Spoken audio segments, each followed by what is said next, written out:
BTC ओनसोलाव बिसायख'थिखौ लाना BPFनि धौ बेरगावआव UPPLखौ नागारजोबना BPFआव होंगो दोंगो जइन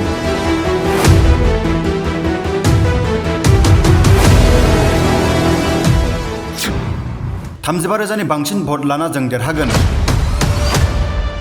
10,000, 15,000, 20,000 नङा 35,000 निबो गोजौआव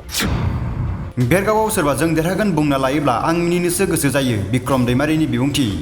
UPPLआ सोरबा दिनै सोरबा बुंनानै लायोबा जों देरहागोन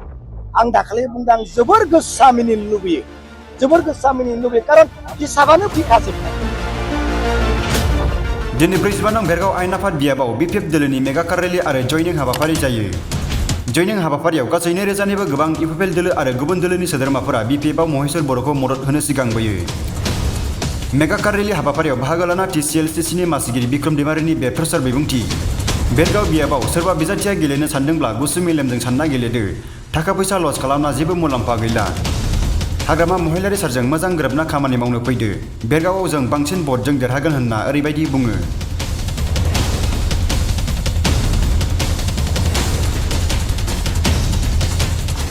उदालगुरियावबो देरहागोन माजबादावबो देरहागोन जोंहा भेरगावआवबो देरहागोन आरो जोंहा नै माबा टंलायावबो देरहागोन सोर देरहायै दङ आरो मानो थाखाय देरहाया जानो BJP दङ AJP दङ BPF दङ मोनसेलेजों मोनब्रै मोनथामजों बोरै हानो मोनथामजों मोनसे हागोन होनबा नाख्रेबजोबनानै गुस्लेंजोबनो हागोन माथो नङा होमबा BJP जों थाफानानै जों दिनै जोंहा भट बेंकआ पुरा सेटआपखा सोरबा गाज्रि मोननानै सोरबा दुखु मोननानै 1,500 नोंहा डिफारेन्ट नों गुगालांनो हागौ नाथाय 35,000 निबो बारा जोङो देरहागोन सोरबाया जुदि भेरगाव बायदि समस्थियाव केन्डिडेट जानानै सोरबा जुजिनो सानदोंबा थान्दा माइन्डजों एकदम कुल गोरबोजों बिथांमोना थाखा फैसा नस्त जायालासे बिथांमोना आराम थानांगौ हाग्रामा महिलारि लोगोसे थानानै खामानि मावनांगौ जौगानायनि खामानि मावनांगौ बेखौसो आं खावलायो गुबुन फारसेथिं बिजाथि महेश्वर बर'आबो मेगा कार रेली आरो गुबुन दोलोनिफ्राय गावखौ हेफाजाब होनो सिगांबोनायनि सायाव बुङोदि आं दिनै जोबोर गोजोनदों दिनैनिफ्राय बे ओनसोलनि मानसिफोरा गुबुन दोलोआव थागोन ना थाला आं सन्देहसो जाबाय होनना ओरैबायदि बुङो गोजोननाय खुसिनि बाथ्रा दिनै लोब मोनसे समस्थियावनो मोनसे वेब सृष्टि जासिगोन दिनैनि उनाव बे समस्थिनि गासैबो रायजो राजा गुबुन दोलोआव जि थागोन ना थाया आं सन्देह जादों कारण दिनैनि दिनाव मोनसे कार रेली जागोन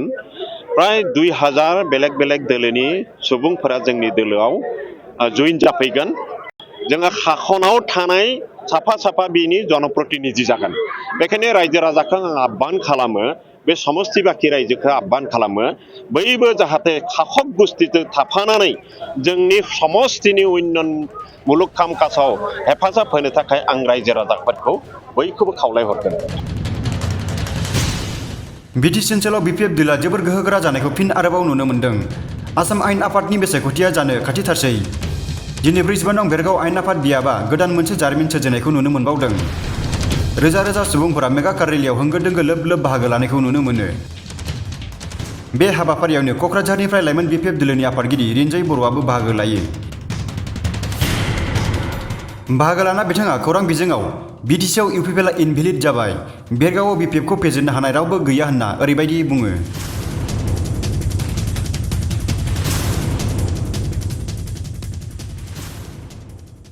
बेरगाव LACनिफ्राय जोंनि BPF हान्जानि NDAनि केन्डिडेट महेश्वर बर' बिथाङा देरहागोना 100% रोखा जाबाय बिथांखौ रावबो होबथानो हाला कुनु कन्टेस्ट गैया उइदाउट एनि कन्टेस्ट महेश्वर बर' BPF आरो NDAनि जितु केन्डिडेट बिथाङा देरहागोना दिनैनि तारिखआव माने क्लियार जाबाय आरोखि दिनैनि तारिखआव UPPLआ जोंनि BTCआव माने इनभेलिड जाबाय